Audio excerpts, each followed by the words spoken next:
আম্মা জান আয়েশা জিজ্ঞাসা করছেন, ওগো পয়গম্বর, আকাশে যত অসংখ্য তারকা আছে, এই তারকার চেয়েও বেশি নাকি কি আল্লাহ কোন সাহাবীর আমলনামায় জমা করে দিয়েছেন? সরকারে দো আলম নবী আপনার আমার পয়গম্বর ডাক দিয়া বললেন, আয়েশা রে, আকাশে তারকার চেয়েও বেশি নাকি আল্লাহ রব্বুল আলামিন তামার একজন সাহাবীর আমলনামায় জমা করেছে। সুবহানাল্লাহ, জোরে কোন আর জোরে কোন সুবহানাল্লাহ। আল্লাহ নবী সাল্লাল্লাহু আলাইহি ওয়াসাল্লাম এই কথা বলার সাথে সাথে আম্মা জান আয়েশা মনে মনে চিন্তা করলেন, আকাশের তারকার চেয়েও বেশি নেকি যদি কোনো সাহাবীর আমলনামার মধ্যে জমা হয়ে যায়, তাহলে এদিক দিয়া দাবিদার হবে আমার পিতা আবু বকর। আল্লাহ রাব্বুল আলামিন সূরাতুর রহমানের মধ্যে বর্ণনা করেন, কুল্লু মান আলাইহা ফানি ওয়া ইয়াবকা ওয়াজহু রাব্বিকা যুল জালালি ওয়াল ইকরাম। যখন আল্লাহু আকবার। আল্লাহ রাব্বুল আলামিন বলেন, পৃথিবীতে যার প্রাণ আছে সে মরে যাবে, কেউ বাঁচতে পারবে না, কেবলমাত্র শুধুমাত্র মহাপরাক্রমশালী আল্লাহ রাব্বুল আলামিন তিনি বেঁচে থাকবেন। পৃথিবীর মানুষগুলি যেদিন জান কান্দারি শেষ হয়ে যাবে, আল্লাহ রাব্বুল আলামিন ডেকে বলবেন, আজরাইল কে আজরাইল, পৃথিবীতে কারো প্রাণ কি বেঁচে আছে? আল্লাহ রাব্বুল আলামিন কে আজরাইল ডেকে বলবেন। বিভিন্ন তাফসীরের কারক তাফসীর করেছেন, তারা বলেছেন, আল্লামা ইবনে কাসির রহমাতুল্লাহি আলাইহি তাফসীর ইবনে কাসিরের মধ্যে বর্ণনা করেছেন, আজরাইল সেদিন আল্লাহ রাব্বুল আলামিনকে ডেকে বলবে, রব্বুল আলামিন, পৃথিবীর জমিনে একজন মানুষেরও প্রাণ নেই, যাদের রূহ আছে সকল রূহগুলি শেষ হয়ে গেছে। আল্লাহ রাব্বুল আলামিন বলবেন, আজরাইল, তাদের রূহ যদি কবজ হয়ে যায়, তাহলে ফেরেশতাদের প্রাণ আছে, ফেরেশতাদেরকে মরতে হবে, তাদের প্রাণ হরণ করো। ফেরেশতাদের জান কবজ হয়ে যাবে। আল্লাহ রাব্বুল আলামিন ডেকে বলবেন, আজরাইল, প্রধান চারজন ফেরেশতার জান কবজ ব্যতি রেখে সকলের জান কবজ যখন শেষ হয়ে যাবে, আল্লাহ রাব্বুল আলামিন ডেকে বলবেন, আজরাইল, এখন কে বাকি? আজরাইল ডেকে বলবেন, রব্বুল আলামিন, প্রধান চারজন ফেরেশতা আর তুমি ছাড়া কেউ বেঁচে নাই। আল্লাহ পাক ডেকে বলবেন, আজরাইল রে, তাদেরও প্রাণ আছে, তাদের মরতে হবে, তুমি ব্যতি রেখে তাদের জানগুলি হরণ করো। আজরাইল, জিবরাইল, মিকাইল, ইসরাফিল তাদের জান কবজ যখন শেষ হয়ে যাবে, আল্লাহ পাক তিনি জানেন, তারপরও জিজ্ঞাসা করবেন, আজরাইল, বলো এখন কে বাকি আছে? আজরাইল ডেকে বলবে, রব্বুল আলামিন, তুমি ছাড়া আর আমি ছাড়া কেউ বেঁচে নাই। আল্লাহ রাব্বুল আলামিন ডেকে বলবেন, আজরাইল, তোমার মধ্যে প্রাণ আছে, তোমাকেও মরতে হবে। আজরাইল, তুমি তোমার জান আজ কান্দানি করো। এতদিন যাবৎ কালে মানুষের জান কবজ করেছ পৃথিবীতে, এবং করে ফেরেশতাদের জানগুলি তুমি কবজ করেছ, কাজেই আজ তুমি তোমার নিজের জান কবজ করো। কেন কবজ করবে না? কারণ হলো, পৃথিবীতে যাদের প্রাণ আছে, যাদের জীবন আছে, আমি যাদের কি জীবন দান করেছি, তারা কেউ বাঁচবে না, কেবলমাত্র আমি আল্লাহ পাক বেঁচে থাকবো, আর কেউ বাঁচবে না। কারণ আমি হচ্ছি হুয়াল হাইয়ুল কাইয়ুম, আমি হচ্ছি চিরস্থায়ী এবং চিরঞ্জীব। পৃথিবীর জমিনে কেউ চিরস্থায়ী চিরঞ্জীব নয়। আজরাইল, তোমার জান তুমি কবজ করো।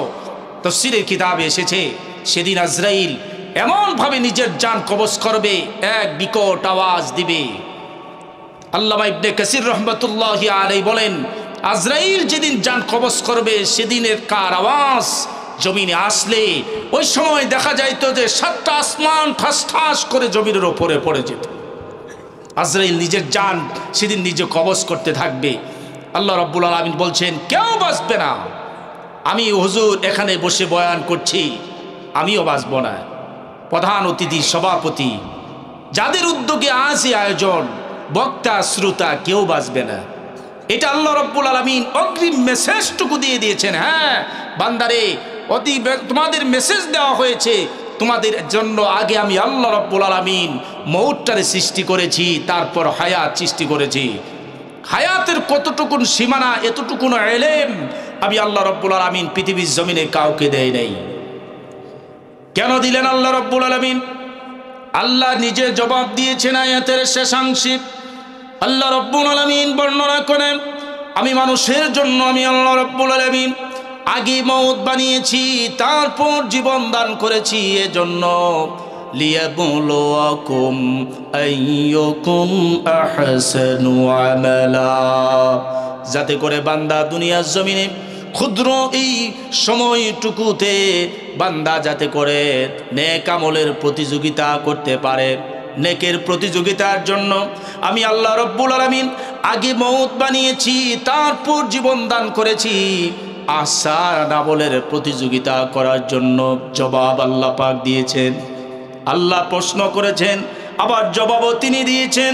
বান্দারে, তোমার মনে প্রশ্নটুকু এসে যাবে, আল্লাহ পাক তিনি জবাব দিয়ে দিলেন, বান্দারে তোমরা নেকের প্রতিযোগিতাটুকু দুনিয়ার জমিনে করবা, আহসান আমল করবা বলে তোমার হায়াত সৃষ্টির আগে আমি আল্লাহ মওতটারে সৃষ্টি করে দিলাম। আহসান আমলের কথা কোরআনুল কারীমের মধ্যে অধিকাংশ জায়গাটুকুতে আহসান আমলের কথা আল্লাহ পাক বর্ণনা করেছেন। যেমন সূরাতুত তিনের মধ্যে আল্লাহ রাব্বুল আলামিন তিনি বর্ণনা করেছেন, লাকাদ খালাকনাল ইনসানা ফি আহসানি তাকওয়িম। যেরকম আল্লাহু আকবার। আল্লাহ রাব্বুল আলামিন বলেন, যত সৃষ্টিকুল আমি সৃষ্টি করেছি তাদের মধ্যে সবচেয়ে আহসানু তাকওয়িম হিসেবে মানুষকে সৃষ্টি করেছি। এখানেও আল্লাহ রাব্বুল আলামিন আহসান শব্দ নিয়ে এসেছেন। আল্লাহ পাক কোরআনুল কারীমের অন্যত্র আয়াতের মধ্যে বর্ণনা করেন, মা বাবার ব্যাপারে আল্লাহ পাক বর্ণনা করেছেন, ওয়াসাইনাল ইনসানা বিওয়ালিদাইহি ইহসানা হামালাতুহু উম্মুহু কুরহা ওয়াদাআতুহু কুরহা। যেরকম আল্লাহু আকবার। আল্লাহ রাব্বুল আলামিন বললেন, পৃথিবীর সন্তানগুলিকে বলেছি তোমরা তোমাদের মাতা পিতার সাথে ইহসান করবে। এখানেও আহসান শব্দ আল্লাহ রাব্বুল আলামিন নিয়ে এসেছেন। এজন্য এই আয়াতের মধ্যে আল্লাহ রাব্বুল আলামিন বর্ণনা করলেন, আহসানু আমালা, দুনিয়ার জমিনে নেক আমলের প্রতিযোগিতা করবা, দুনিয়ার জমিনে কখনোই গুনার প্রতিযোগিতা করবা না। এ কথা কার? আল্লাহ পাকের। আল্লাহ পাক বললেন, নেকের প্রতিযোগিতার জন্য তোমাদের জন্য আগে মওত বানিয়েছি, তারপর তোমাদের জন্য হায়াত আমি সৃষ্টি করেছি। নেকের প্রতিযোগিতা করো, গুনাহের প্রতিযোগিতাটুকু তোমরা দুনিয়াতে ছাড়ো। কিন্তু দুনিয়ার আবহমান কাল দেখলে দেখা যায় পৃথিবীর জমিনে আপনার আমার মানুষের মাঝে এহেন অবস্থা তৈরি হয়ে গেছে, যদি কারো থাকি একতলা বাড়ি দেখি কখন আমার দুতলা বাড়ি তৈরি হবে, দুতলা বাড়ি যদি কারো তৈরি হয়ে যায় কখন আমার তিনতলা বাড়ি তৈরি হবে। তিনতলা বাড়ির মালিককে দেখে নিজের মধ্যে আগ্রহ তৈরি হয়ে যায়, কখন আমার চারতলা বাড়ি হবে। গুনাহের প্রতিযোগিতার জন্য নয়, নেকের প্রতিযোগিতার জন্য আল্লাহ রাব্বুল আলামিন হায়াত আর মওতটারে দিয়ে দিলেন। এজন্য নেকের প্রতিযোগিতা করতে হবে। এই আয়াত যখন নাজিল হয়ে গেল, সাহাবায়ে কেরাম চোখের কোনা দিয়ে পানিগুলি ফেললে কাঁদতে লাগলেন আর বলতে লাগলেন, হায়াতের জিন্দেগিতে কত নেবদ আমল হয়ে গেল, কত মূর্তি পূজার মধ্যে অনেকের কেটে গেল। নেকের প্রতিযোগিতা করার জন্য যে আল্লাহ রাব্বুল আলামিন হায়াত আর মওত দিয়ে দিলেন, এতটুকুন তো কাজে লাগাতে পারলাম না। কিয়ামতের ময়দানে আল্লাহর আদালতে দাঁড়ায়া কি জবাব দেব? এ জবাব দেওয়ার মতো কোনো কায়দা তো আমাদের জানা নেই। হযরত ওমর ফারুক রাদিয়াল্লাহু তাআলা আনহু একদিন চিন্তা করলেন, আমার এই জাতির মধ্যে আমার পরিবারস্থ থেকে আমার জনগণ যারা রয়েছেন, আমার এই জনগণ প্রতিনিধিত্বে যারা রয়েছেন, তাদের কি আমি সঠিক মতো কোনো খোঁজ খবর নিতে পারলাম কিনা? আল্লাহ তো হায়াত আর মওত দিয়ে দিলেন নেকের প্রতিযোগিতা করার জন্য, আমি কি এর যথার্থতা পূর্ণ করতে পারছি কিনা? এজন্য হযরত ওমর রাদিয়াল্লাহু তাআলা আনহু যেমন চিন্তা করতে লাগলেন, তেমনটা চিন্তা করতে করতে দেখলেন দূরবর্তী একটা পাহাড় দেখা যায়। এই পাহাড়ের চূড়ার মধ্যে যদি কোনো মানুষের বসতি হয়ে যায় আর আমি ওমরে ফারুক যদি তার কোনো খবর নিতে না পারি, তাহলে কিয়ামতের ময়দানে আল্লাহর আদালতে দাঁড়ায়া কোনো জবাব দিতে পারবো না। হযরত ওমর রাদিয়াল্লাহু তাআলা আনহু যেমন চিন্তা, এক পা দু পা করে পাহাড়ের উপরে উঠলেন। ওঠার পরে দেখলেন পাহাড়ের একটা জীর্ণ কুটির দেখা যায়। হযরত ওমর ফারুক রাদিয়াল্লাহু তাআলা হয়ে জীর্ণ কুটির দেখে তার হৃদয়টা ডুকরে কেঁদে উঠল। হায় রে, এ প্রতিবেশীর জন্য কি এ জনগণের জন্য কোনো খবর নিতে পারলাম না। এই জন্য কুটির দেখা যায় এখানে যদি কোনো মানুষের বসত তৈরি হয়, কিয়ামতের ময়দানে এই পরিবার যদি আল্লাহর আদালতে আমি ওমরের বিরুদ্ধে মামলা দায়ের করে, তাহলে আমি ওমর তো সেদিন লাজবাব হয়ে যাব, আল্লাহর আদালতে কোনো জবাব দিতে পারবো না। আল্লাহ নেকের প্রতিযোগিতার জন্য দুনিয়াতে পাঠাইছে, আর আমি ওমর কিয়ামতের আদালতে বড় ফেল হয়ে যাব। এই জন্য তিনি একটু একটু করে আগালেন। আগানোর পরে দেখলেন এই জীর্ণ কুটিরের দরজাটা বন্ধ। তিনি বাহির থেকে সালাম দিলেন। সালামের জবাব আসলো একজন মহিলার কণ্ঠস্বরে। সালামের জবাব দিলেন। হযরত ওমর ফারুক রাদিয়াল্লাহু তাআলা আনহু চিন্তা করতে লাগলেন, যেহেতু সালামের জবাব এসেছে, কাজে আমার জাতি ভাই এখানে অবস্থান করছে। এই জন্য তিনি ডাক দিয়ে বললেন, মা আপনি এখানে শুধু একাই রয়েছেন নাকি আপনার সাথে আর কেউ রয়েছে? মহিলা জবাব দিল, আমার সাথে আমার এতিম দুটি সন্তান রয়েছে। হযরত ওমর ফারুক রাদিয়াল্লাহু তাআলা আনহু জিজ্ঞাসা করলেন, আপনি কতদিন কাল ধরে এখানে অবস্থান করছেন? হযরত ওমর ফারুক রাদিয়াল্লাহু তাআলা আনহুকে জবাব দিল, আজ 6টি মাস হয়ে গেল এই নির্জন কুটিরে আমার এতিম সন্তানগুলিকে নিয়ে আমি অবস্থান করছি। কে আপনি? আজকে দুর্গড়ায় এসে আমাকে প্রশ্ন করেন, আপনার পরিচয় তো বলবেন। হযরত ওমর ফারুক রাদিয়াল্লাহু তাআলা আনহু বললেন, পরিচয় পড়া হবে, তবে আমি জানতে চাই এখানে তুমি 6টি মাস যাবত ধরে অবস্থান করছো কেন? তোমার স্বামীর কি অবস্থা? স্বামীর কথাটুকু বর্ণনা করতে লাগলেন। আজ থেকে 6 মাস আগে আমার সন্তানগুলিকে এতিম করে আমার স্বামী দুনিয়া থেকে বিদায় হয়ে যায়। এতিম সন্তানগুলির আহার তৈরি করার জন্য কোনো মানুষের দ্বারস্থ না হই, এই জন্য কুটির তৈরি করেছি পাহাড়ের দুর্গমগিরিতে। এখানে যাতে করে শুকনো লাকড়িগুলি কেটে কেটে বিকালে বাজারে বিক্রি করে যে টাকা হবে এ টাকা দিয়ে চাল ডাল কিনে কিনে আমার এতিম সন্তানদের খাবারটুকু তৈরি করে দেব। এই জন্য আমি এই পাহাড়ের চূড়ায় এসে বসতি শুরু করেছি। তবে এই পাহাড়ের চূড়ায় এসে বসতি করার পরে এতদিন কাল কি আপনি এখানে আসেন নাই? হযরত ওমর ফারুক রাদিয়াল্লাহু তাআলা আনহু বললেন, না আমি এখানে এদিকে কখনোই ঢুকি নাই। ডাক দিয়ে বলল, তাহলে এইখানে আসার কি আপনি কি বিষয় নিয়ে আপনি আমার কাছে জানতে চান? হযরত ওমর ফারুক বললেন, আপনার পরিবার যেহেতু এতিম, এতিমের জন্য কি আমি কোনো সহযোগিতা করতে পারি? ওমর রাদিয়াল্লাহু তাআলা আনহু নিজের পরিচয়টাকে গোপন করে ডাক দিয়ে বললেন, আমি কি আপনার পরিবারের জন্য কোনো সহযোগিতা করতে পারি? মহিলা ডাক দিয়ে বলল, না আপনার কোনো সহযোগিতা করতে হবে না। কেন? ওমর ফারুক রাদিয়াল্লাহু তাআলা আনহু কিংকর্তব্য বিমূঢ় হয়ে গেলেন। কেন সহযোগিতা করতে হবে না? আমি কি কোনো পারি না আপনাকে সহযোগিতা করতে? বলল না, তবে আজকে 6 মাস যাবৎকাল ধরে এখানেই অবস্থান করছি। মজার ব্যাপার হলো আমি যেদিন এখানে অবস্থান করছি সেদিন থেকে মুসলমানদের মধ্য থেকে একজন আমার এতিম সন্তান আর আমাদের খাবার দৈনন্দিন পৌঁছে দিয়ে যায়। সুবহানাল্লাহ। আজকেই বলবো না আগামীকাল বলবো? আপনি শোনেন, যেদিন এখানে অবস্থান করছি সেদিন থেকে আমাদের 3 জনের খাবার একজন মুসলমান ভাই পৌঁছে দিয়ে যায়।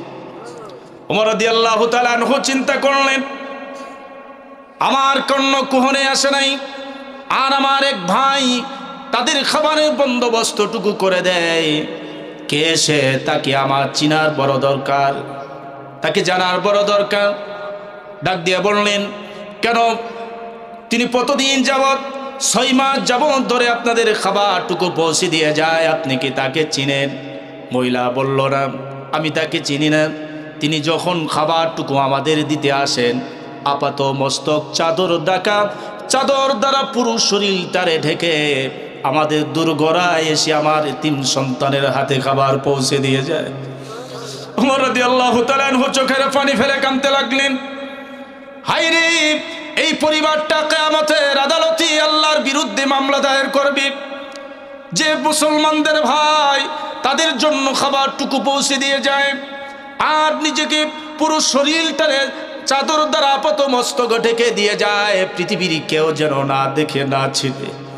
আর আমি ওমর নেকের প্রতিযোগিতায় তো ওই মুসলমান ভাই বড় আগায় গেল, আমি পারলাম না।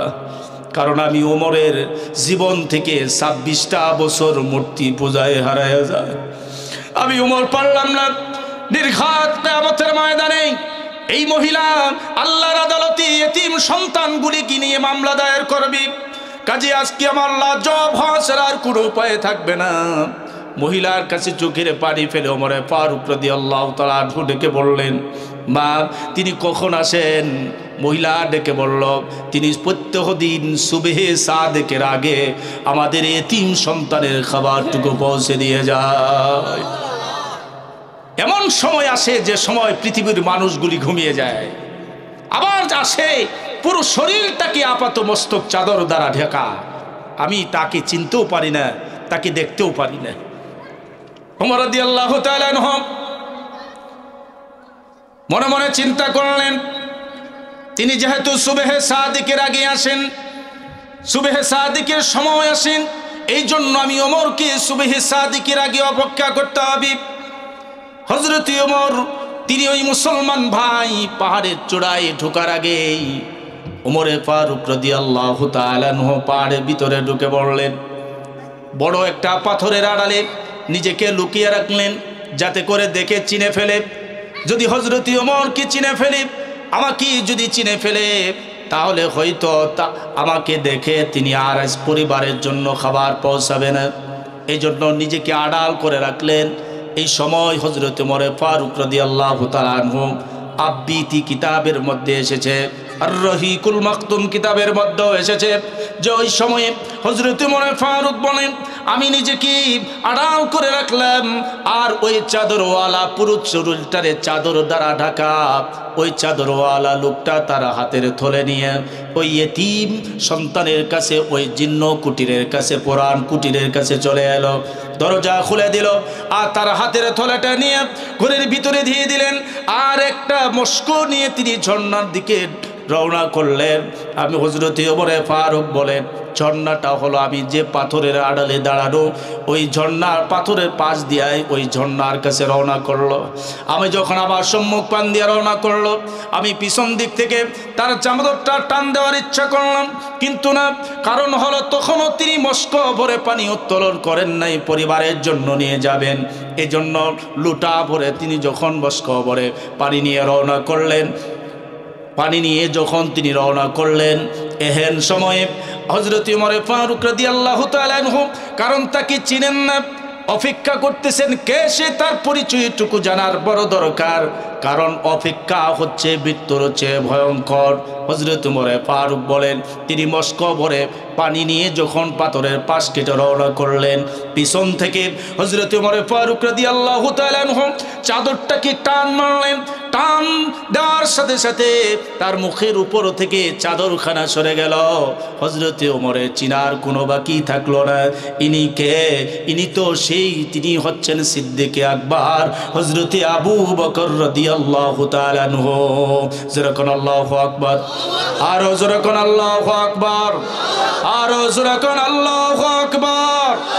হযরত আবু বকর, হযরত আবু বকরের চেহারাটা যখন স্পষ্ট দৃশ্য, হযরত ওমর রাদিয়াল্লাহু তাআলা আনহু চোখের পানি ফেলে তিনি কাঁদতে লাগলেন আর ডেকে বললেন, আবু বকর, আমি রাসূলের জবান মুবারকে শুনেছি যে তাম পৃথিবীর মানুষের নেক যদি এক পাল্লায় তোলা হয়, আবু বকর রে, তোমার নেকি যদি এক পাল্লায় তোলা হয়, আবু বকর তোমার নেকির পাল্লাটাই ভারী হয়ে যাবে।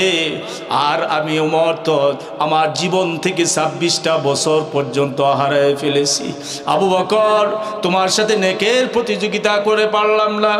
আল্লাহ রাব্বুল আলামিন কোরআনের আয়াত নাজিল করেছে, হায়াত আর মউত আল্লাহ তাআলা দিয়েছেন নেক আমলের প্রতিযোগিতার জন্য, আসান আমলের প্রতিযোগিতার জন্য। আমি ওমর পারলাম না। হযরত আবু বকরের এই কাণ্ড দেখি ওমর ফেল ফেল করে চোখের পানিগুলি ফেলে কাঁদতে লাগলেন। আমি ওমর তো কিয়ামতের ময়দানে কোনো জবাব দিতে পারবো না, কারণ নেকের প্রতিযোগিতা সাহাবায়ে কেরাম করেছেন। আল্লাহ পাকের আয়াতের উপরে পুরো জীবন তারা চালাইছেন। কখন দুনিয়া থেকে বিদায় হয়ে যাবে এহেন চিন্তাটুকু তারা সর্বহালতের মধ্যে করেছেন।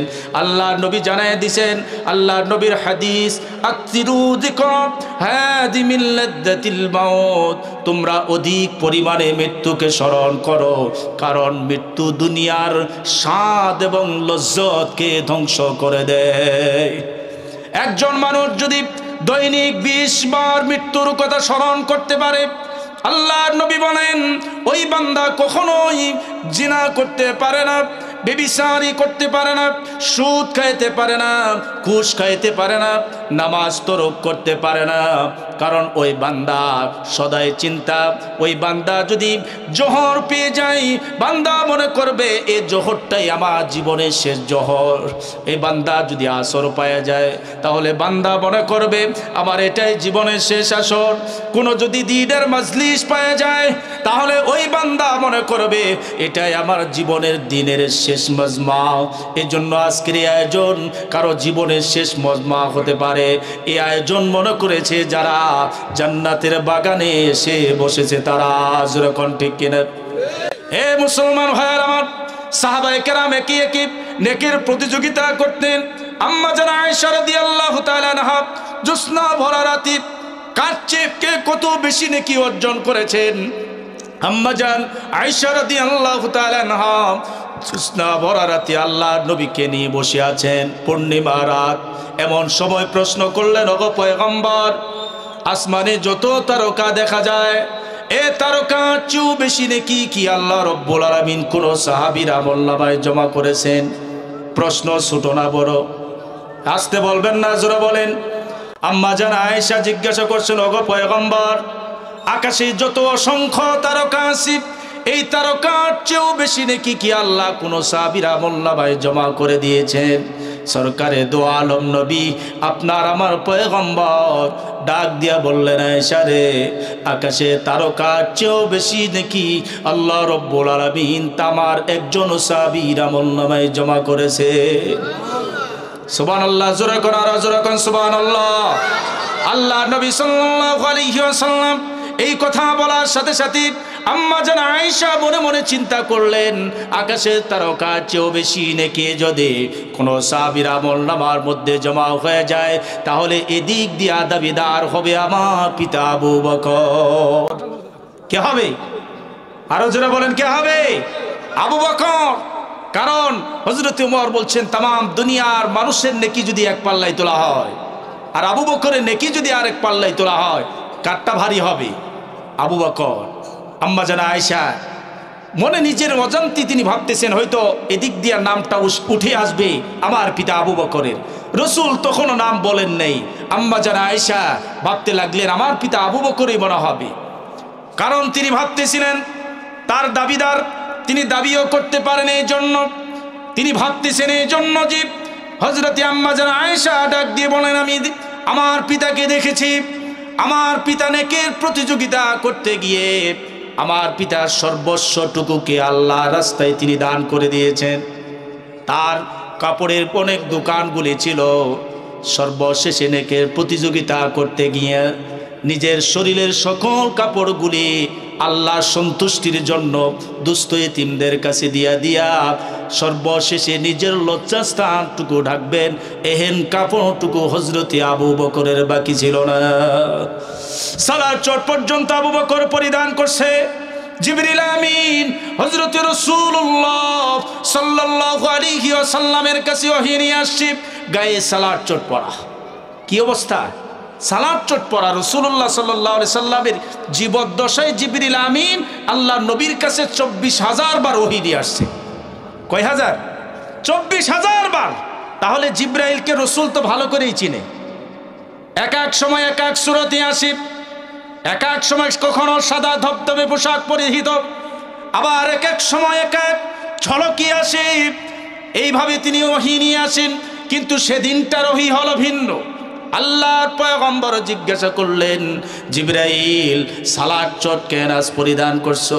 জিবরিল আমিন এমনি করে মন মরা হয়ে জিজ্ঞাসা করে, ওগো পয়গম্বর, আজকে সালাত চোট আমি পড়ছি এমনটা না, আসমানে আল্লাহর যত ফেরেশতা গুলি আছে সকল ফেরেশতা গুলিয়া সালাত চোট পরিধান করেছে। যেরকম সুবহানাল্লাহ, আরো যেরকম সুবহানাল্লাহ, আরো যেরকম সুবহানাল্লাহ। আজকে আমি শুধু পড়ি নাই, কারণটা কি? আল্লাহ নবী জিজ্ঞাসা করলেন, ওগো জিবরাইল, কেন আজ এমনটা হয়ে গেল? আল্লাহ নবীকে জিবরাইল ডাক দিয়ে বলে, ওগো পয়গম্বর, আপনার সাহাবী আবু বকর আজ সালাত চোট পড়ছে, নিজের গায়ের মধ্যে কাপড় পরিধান করার মতো আজ কিছু নেই, নেকের প্রতিযোগিতা করতে গিয়ে সর্বস্বটুকুকে তিনি হারায় ফেলেছেন, আল্লাহ রাস্তায় তিনি দান করে ফেলেছেন। আম্মা জান আয়েশা বলেন, এটাই শুধু ক্ষান্ত নয়, আমার পিতাকে আমি দেখেছি সবটুকুকে আল্লাহ রাস্তায় দান করে দিয়ে তিনি যখন, আমি একদিন দেখলাম ঘরের ভিতরে ঢুকলেন, একটা কপি লাইট ছিল, এই কপি লাইটটুকু আমার পিতা ঘর থেকে বের করে নিয়ে গেলেন। ঘর থেকে বের করে নিয়ে যাওয়ার পরে আবার একটু পরে ঘরের ভিতরে আয়সা ঢুকলেন।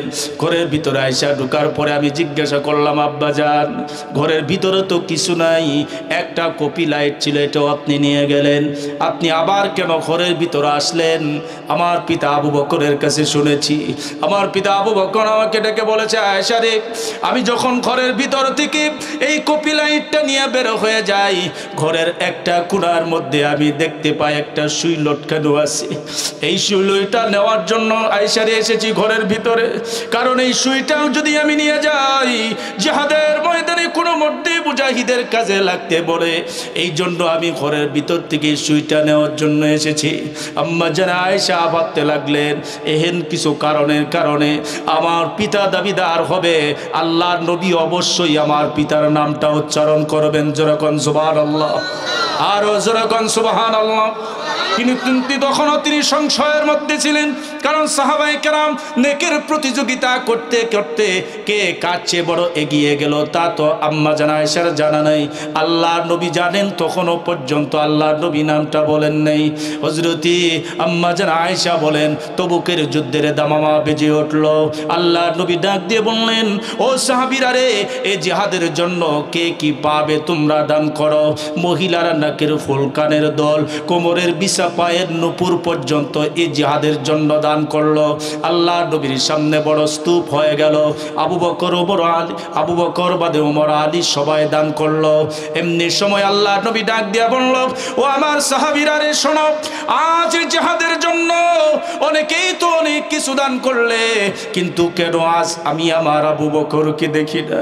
আল্লাহ নবী যখন ভারাক্রান্ত হৃদয় নিয়ে ডাক দিছেন, এমনি সময় পিডালের একটা আড়ালে হযরতে আবু বকর দাঁড়ানো ছিলেন। কে কত টাকা দান করে, কে কত দিরহাম দান করে, এই দৃশ্যটুকু হযরতে আবু বকর তাকিয়ে তা দেখতে লাগলেন। চোখের পানি নিয়ে আল্লাহর নবী ডাক দিয়েছেন। এই ডাক শোনার সাথে সাথে চোখের কোণা দিয়া পানিগুলি ফেলতে ফেলতে একটা প্লেটের মধ্যে কিছু গম আর কিছু দিরহাম দিয়া চোখে পানি নিয়ে আল্লাহর নবীর সামনে এসে হাজির হয়ে গেছে। ডাক দিয়া বলে, লাব্বাইকা ইয়া রাসূলুল্লাহ। আল্লাহর নবী আবু বকরের চোখের পানির দিকে তাকায়া সরকারে দো আলম চোখ থেকে অশ্রু মুবারকটুকু বের হয়ে পড়েছে।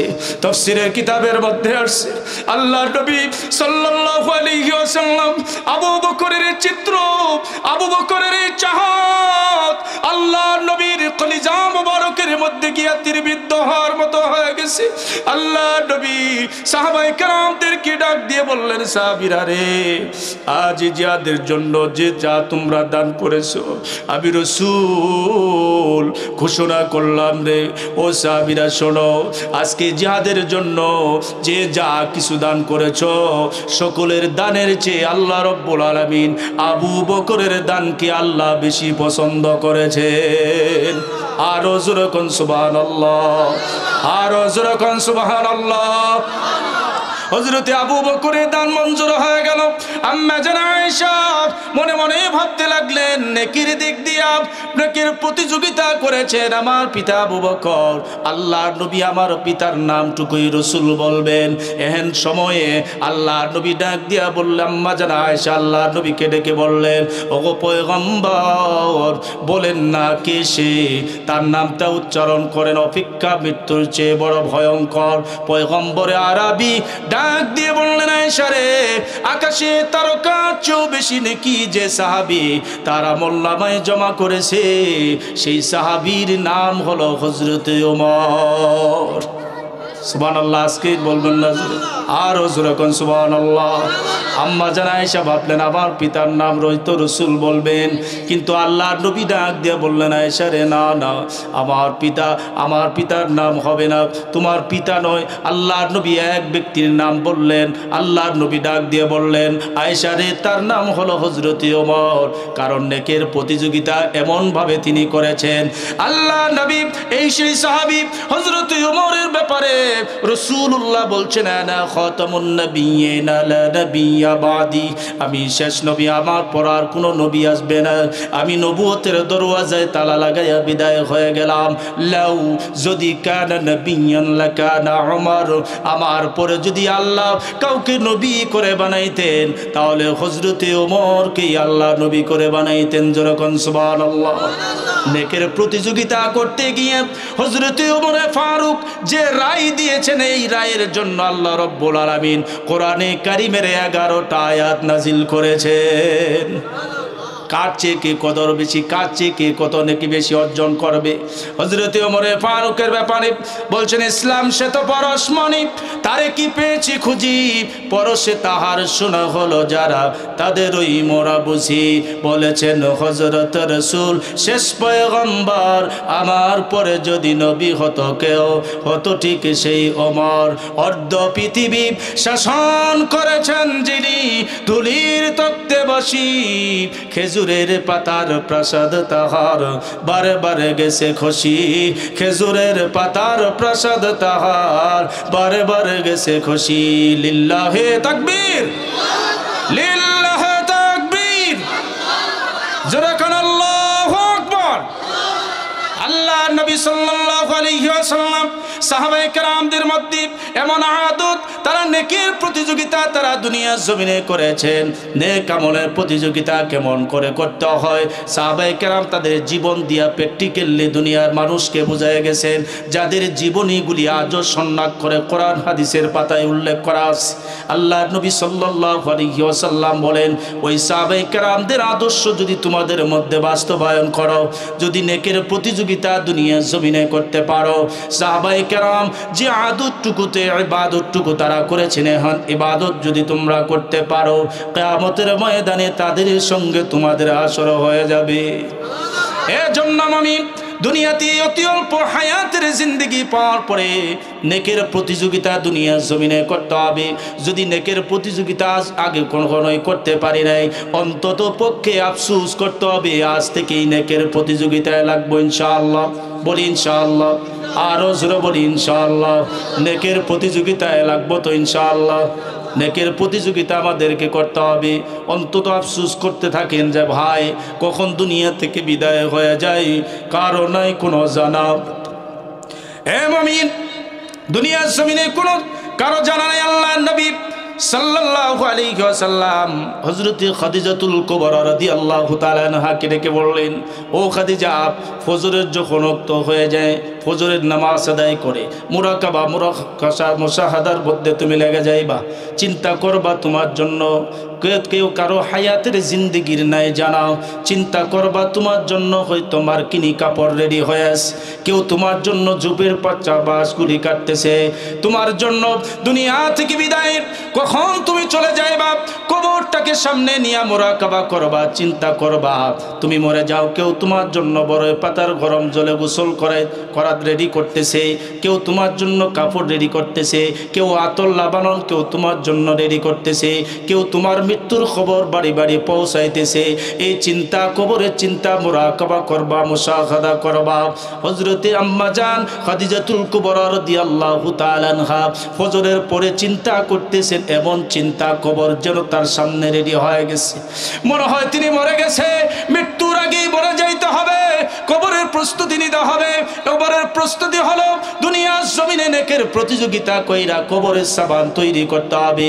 আম্মা জান খাদিজাতুল কুবরা রাদিয়াল্লাহু তাআলা আনহা চিন্তা করতে লাগলেন, এ দুনিয়া থাকার জায়গা না, দুনিয়ার বদামলের কারণে যদি কবরের মধ্যে যদি আমি আযাবের ফেরেশতারা হাতে ধরা পইরা যায়, বড় বইয়ের মধ্যে মুসিবতে পড়ে যায়, দুনিয়ার জমিনে বিপদে পইরা গেলে দুনিয়ার আত্মীয় স্বজনগুলি আমারে দেখতে আসবে, আমারে সহযোগিতা করবে, কিন্তু কবরের ভিতরে আমি খাদিজা যদি মুসিবতের মধ্যে পড়ে যাই তাহলে দুনিয়ার জমিনে কেউ তো আমারে দেখতে আসবে না, কবরের জমিনে কেউ দেখবে না, কবরে কেউ আমারে সহযোগিতা করবে না।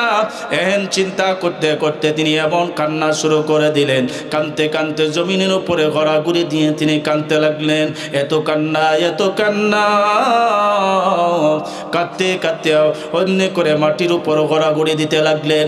এমন সময় ফাতেমাতুজ জোহরা রাদিয়াল্লাহু তাআলা আনহা দৌড়ে আসলেন, দেখলেন হযরত কাঁদতেছে, ডাক দিয়া বললেন, আম্মা জান আপনি এমন করে কেন কাঁদেন?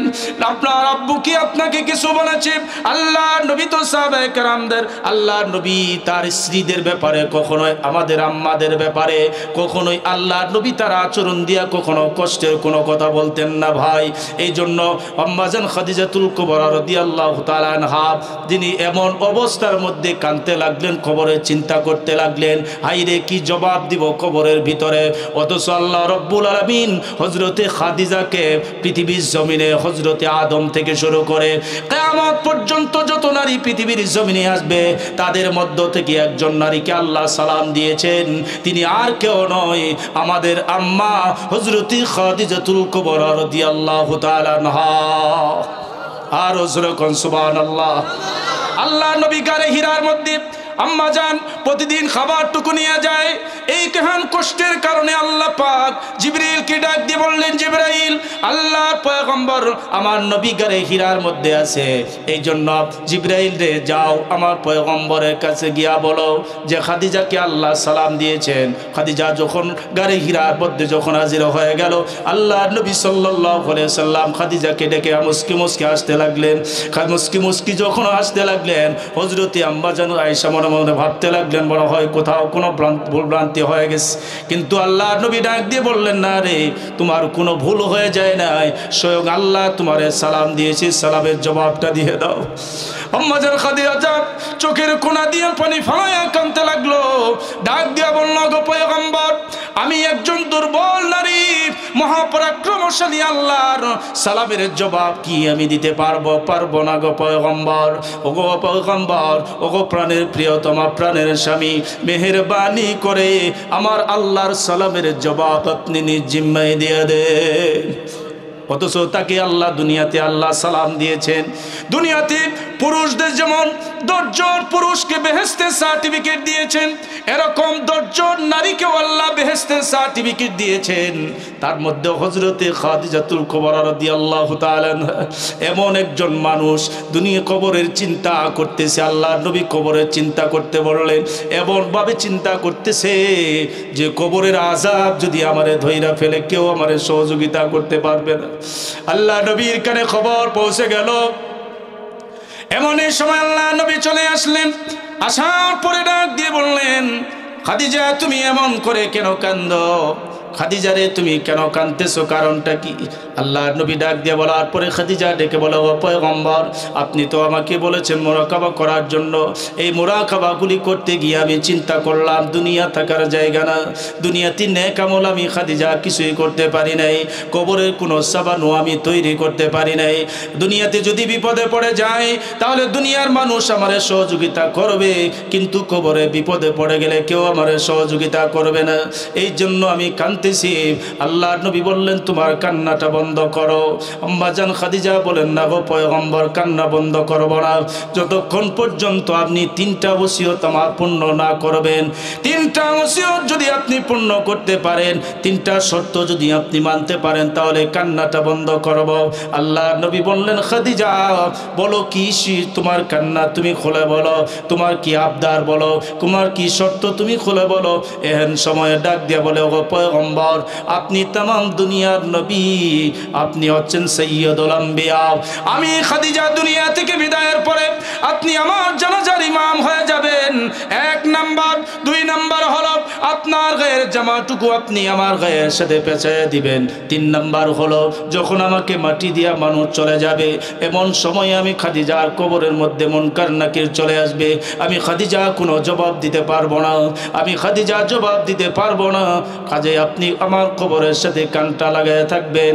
আমি খাদিজা যদি মুনকার নাকিরের সওয়ালের জবাব দিতে না পারি গো পয়গম্বর, দুনিয়া থেকে আপনি মুনকার নাকিরের সালামের জবাব দিয়ে দিবেন। যিনি দুনিয়ার জমিনে বেহেশতে সার্টিফিকেট পেয়ে গেল, আপনার আমার কি অবস্থা? দুনিয়াতে কত ওয়াক্ত নামাজ কাজা হয়ে গেছে, দুনিয়ার জমিনে কত মিথ্যায় জবান দেয়া হয়েছে, দুনিয়ার জমিনে কত সুদের টাকার জমাগোনা আমার নামায় জমা হয়ে গেছে, কত ঘুষের টাকার গোনা আপনার আমার আমল নামায় জমা হয়ে গেছে। যারা দুনিয়াতে বেহেশতে সার্টিফিকেট পাওয়া দেয় তাদের চিন্তা যদি এমন হয়ে যায়, আপনার আবার কি চিন্তা কি হবে, কবরের জমিনে কি জবাব দিবেন রে ভাই? এজন্য দুনিয়ার জমিনে এমন কাজগুলি করে যাই যাতে কবরে বসে নেক আমলের প্রতিযোগিতার অংশটুকু পাই, কবরে বসে আমরা আমাদের সবটুকু পাই। ইসালে সব সদকায়ে জারিয়া যাতে হয়ে যায় এমন আমলটুকু করতে চাই। চাই কি চায় না? আরো জোরে বলেন, চাই কি চায় না? এ মুমিন ভাই, এই দুনিয়ার জমিনে কেউ তো আমার আপন না। আমার আপন হলো কবরের জমিনে যেটা আমি নিয়ে যাবো এটাই আমার আপন। আল্লাহর নবী বলেন দুনিয়াতে 3টা জিনিস তোমার আপন। 1 নাম্বার হলো তুমি যা খায় শেষ করে ফেলেছে আর কেউ খাবে না, এটা তোমার। আল্লাহর নবী বলেন 3টা জিনিস তোমার, তুমি যা খায় শেষ করে ফেলেছো এটা তোমার, আর তুমি যা কাপড় পরিধান করে শেষ করে ফেলেছো এটা তোমার, আর তুমি যা আখিরাতের জন্য পাঠিয়ে দিয়েছো এটা তোমার, আর বাকি যা কিছু তৈরি করেছো সব কিছু ওয়ারিসের মাল। বাকি কার মাল? ওয়ারিসের মাল। তোমার জন্য এই 3টা জিনিসই তোমার। এই জন্য 3টা জিনিস যে তোমার, এই 3টা জিনিসের তুমি কদর করো, 3টা জিনিসের তুমি কদর করো। দুনিয়াতে যারা তোমার আপন নয় তাদের কদর তোমরা আজ করো। নিজের কদর বলতে নিজের বলতে আজ বান্দা অভিমুখ হয়ে গেছে, তারা নিজের বলতে আজ বান্দা কোনো কিছুই তারা বুঝে না। এই জন্য আজ নেকের প্রতিযোগিতা আপনাকে আমাকে করতে হবে। দুনিয়ার এই জিন্দেগিটা নেক আমলের প্রতিযোগিতার জন্যই আল্লাহ তাআলা বানিয়ে দিছে। এই জন্য আজকে নূরে মদিনা জামে মসজিদের উদ্যোগে আজ এই আয়োজন হয়েছে। আজ নূরে মদিনা মসজিদ, এই দুনিয়ার সব কিছু ফানা ফানা হয়ে যাবে, নেকের প্রতিযোগিতায় নূরে মদিনা মসজিদ মহল্লায় কায়েম হয়েছে। এই নূরে মদিনা মসজিদ কিয়ামতের আদালতে নিজ আমলের বলে আপনার পক্ষে সাক্ষী দিতে থাকবে। চিৎকার মেরে বলে সুবহানাল্লাহ। আপনার পক্ষে নূরে মদিনা মসজিদ আপনার পক্ষে সাক্ষ্য দিতে থাকবে। এই জন্য পৃথিবীতে আল্লাহ পাক বলছেন কুল্লু মান আলাইহা ফান, সব কিছু শেষ হয়ে যাবে, ধ্বংস হয়ে যাবে, কিন্তু আপনার এই মসজিদ আর ধ্বংস হবে না। কিয়ামতের